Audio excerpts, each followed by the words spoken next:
어서 오십시오.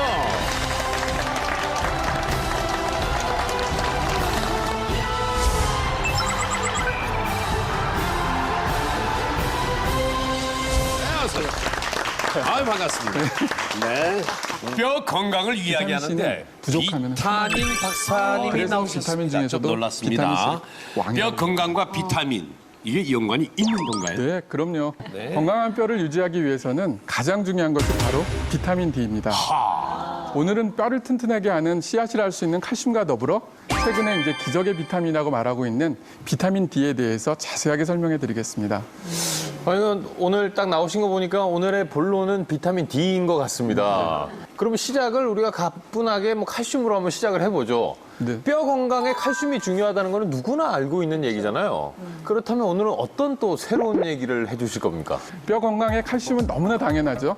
칼슘은 뼈를 튼튼하게 하는데 꼭 필요한 재료이자 우리가 건강을 유지하는 결국은 영양소 중에 하나예요. 뼈라는 게 뭐예요? 단단하잖아요. 근데 어느 때는 또 약해서 골절도 돼요. 그거는 바로 칼슘의 농도에 따라 그렇게 변화가 됩니다. 칼슘이 많으면 단단해지고 칼슘이 적으면 약해지는데 그런데 이런 그 칼슘 때문에 사망할 수도 있다는 거. 또 알고 계셨습니까? 칼슘 때문에 사망할 수도 있다. 이게 무슨 말입니까? 네, 칼슘이 부족하게 되면은요, 147가지나 되는 질병이 온다고 합니다. 그래서 뼈 건강뿐만 아니라 다양한 질병의 원인이 바로 칼슘이고 우리 몸의 건강을 유지하기 위해서 칼슘은 굉장히 중요한 거죠. 147가지가 올 수 있다고. 제가 아는 병 다 합쳐도 한 100가지가 안 될 것 같은데 조금 오버하신 거 아닌가요? 어떤 근거가 있는 건가요? 네, 근거 있습니다. 그 노벨상 후보자였던 왈락 박사가 한 연구가 있는데요. 이분이 자연사 하신 분 3,000명을 대상으로 부검을 한번 해봤어요. 그랬더니 대부분이 비타민과 미네랄이 영양소 결핍 때문에 사망했다는 거였어요. 그중에서도 칼슘과 관련된 질병이 147가지나 됐다고 되었습니다. 왜 그런가 했더니 이 칼슘이 부족하게 되면 우리 몸의 신호 전달 체계가 파괴가 돼요. 그러므로 인해 골다공증, 골감소증, 골절과 같은 근결각계 질환이 생길 뿐만 아니라 고혈압, 당뇨, 고지혈증, 심근경색, 류마티스 관절염 그리고 다양한 질병에 노출이 된다는 거죠. 그만큼 칼슘이 중요하다는 것을 설명하셨습니다. 그러면 칼슘이라는 것은 뼈에만 영향을 주는 건 아니잖아요. 그렇죠. 우리의 그 몸 장기 전체에 준다는 얘기인가요? 네, 바로 말씀 맞는데요. 혈액 속의 칼슘은 우리 몸 세포 60조의 세포에 다 관여를 해요. 그래서 신경 전달을 해주거든요. 그럼 이 인간의 세포에서 심장이나 뇌 같은 경우들이 칼슘이 부족하게 되면 제대로 기능을 못하는 거죠. 그렇기 때문에 그만큼 칼슘이 중요한데 또한 칼슘이 부족하게 되면은 그 몸속에 있는 피를 통해서 뼈를 녹인다는 말까지 있어요.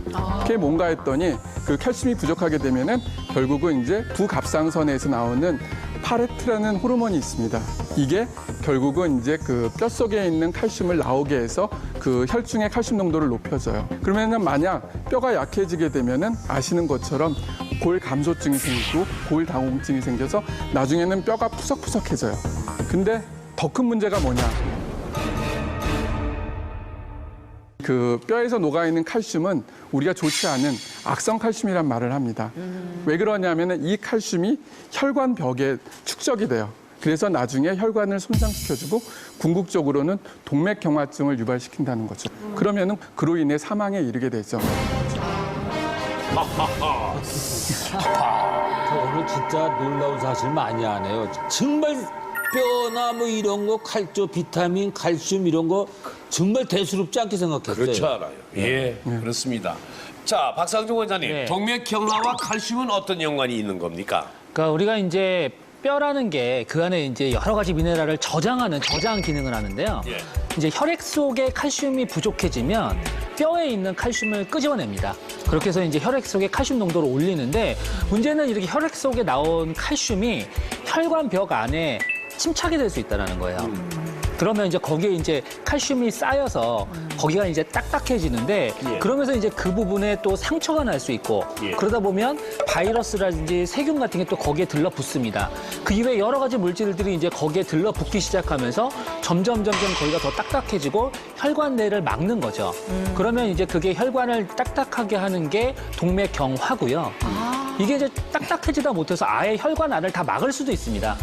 그러면 그 이후로 가는 이 혈액이 공급이 안 되다 보니까 그쪽 부분에 있는 조직이 죽게 되거든요. 그게 이제 대표적인 게 심근경색. 예, 심장에 있는 혈관이 막히는 거. 그다음에 이제 뇌에 있는 혈관이 막히는 게 뇌경색. 그러니까 그런 아주 무서운 질병으로 이어질 수 있다라는 겁니다. 네. 그러면 우리가 심장병 걸린 게 칼슘 부족으로 걸린 건가요? 아, 글쎄, 피가, 그쪽은 피가 탁해서 걸린 거고. 더 깨끗해서 걸렸어요? 나는 운동 부족으로 걸린 거고. 무려 147가지 병에 걸리게 만드는 칼슘. 결국 뼈를 위해 칼슘을 챙겨 먹는 것이 성인병을 예방하는 길이다. 맞습니까? 네, 맞습니다. 칼슘이 부족하게 되면요, 당뇨나 동맥경화증 같은 성인병을 불러오는데 그 이유가 뭐냐 하면은 췌장에서 우리가 보통 인슐린이 분비가 돼요. 그럼 인슐린이 분비가 되기 위해서는 칼슘이 들어와서 거기를 자극해줘야 돼요. 그렇기 때문에 당뇨 환자들이 칼슘을 충분히 먹으면은 그 췌장에서 인슐린이 분비돼서 혈당을 떨어뜨려 주게 됩니다. 그렇기 때문에 특히 당뇨 환자들은 칼슘 섭취를 중요시 생각하고 있고요. 즉 뼈 건강을 위해 칼슘을 섭취하는 거는 결국적으로 147가지의 질환을 예방할 뿐만 아니라 우리가 건강을 유지하는 데 반드시 필요한 꼭 중요한 영양소 중에 하나라는 걸 꼭 명심해 주셔야 합니다. 예. 자, 칼슘도 영양제로 꼭 챙겨 먹는 게 좋겠네요, 그럼. 필요에 따라서는요. 필요에 따라서. 네. 어. 대부분은 이제 음식을 통해서 먹는 게 제일 좋고요. 네. 그리고 이제 음식을 통해서 섭취가 불가능하다. 그럴 때는 어쩔 수 없이 이제 영양제로 먹어야죠. 칼슘 어릴 때부터 우리 집에서는 네. 갈치, 꽁치 이것 그냥 뼈채로 씹어 먹어버렸어요. 네. 멸치. 예. 멸치까지. 멸치를 그 축에도 안 끼었어요. 그러면 집안이 좋았어요. 이렇게 중요한 칼슘을 어떻게 얼마나 먹어야 합니까 우리가? 어떻게 얼마나 먹는 것보다 더 중요한 게 있습니다. 그게 오늘 바로 제가 얘기해드리고 싶은 것입니다. 바로 칼슘의 짝꿍, 그리고 뼈 건강에 반드시 필요한 비타민 D입니다. 네. 아, 그렇다면은 주머니에다가 칼슘이 두둑한 그 멸치 몇 마리 넣고 또 땅콩이나 호두 넣고 또 햇빛을 쬐면서 우유도 갖고 가시 마시고. 걸어 네. 다니면은 일거삼득은 되지 않겠습니까? 네. 되게 좋은 거죠. 좋은 방법이네요. 네, 맞습니다. 입에서 멸치 냄새 나서 어떡하려고 그래. 뼈 건강을 위해서 아무 칼슘을 이거 아무리 먹어도 이것 없이는 소용없다고 합니다. 네. 자, 빠질 수 없는 비타민 D 이거 설명을 좀 부탁드립니다. 네. 우리가 이제 칼슘은 굉장히 잘 먹어요. 음식 속에 칼슘도 너무 많고. 근데 칼슘을 아무리 많이 먹어도 비타민 D가 부족하게 되면 칼슘이 우리 몸에 흡수도 안 될 뿐만 아니라 제대로 작용을 못 하게 됩니다. 그래서 비타민 D는 말하는 것처럼 구루병, 골다공증, 뭐 여러 가지 뼈 건강에 필요한데 그 이유가 뭐냐?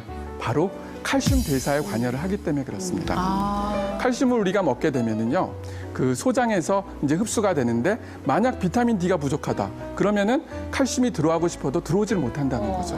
그래서 비타민 D가 꼭 필요하고요. 예전에 제가 이제 그 수련 과정, 인턴 레지던트 때만 해도 골다공증이라든지 골감소증이 있는 환자들한테는 칼슘제만 처방을 했어요. 예. 근데 지금은 바뀌었어요. 칼슘제보다 오히려 비타민 D를 처방합니다.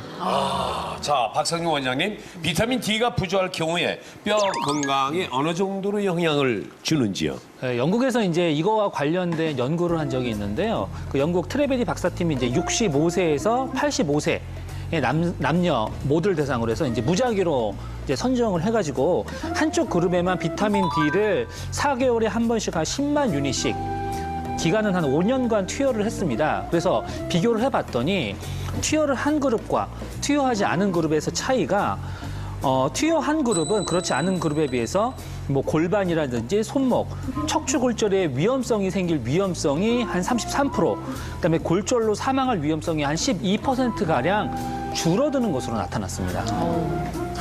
실제로 비타민 D가 부족한 경우가 많습니까? 너무 많습니다. 뼈질환 환자의 91%가 비타민 D 결핍이고요. 이처럼 비타민 D는 뼈 질환과 굉장히 밀접한 관계인데 더 놀라운 사실은 우리나라 사람의 93%가 비타민 D 결핍이라는 사실. 93% 결핍이요? 네. 거의 다네요. 93%면 거의 다네요. 온 국민이 부족하다고 볼 수 있네요. 비타민 D가 부족한 사람들이 그렇게 많습니까?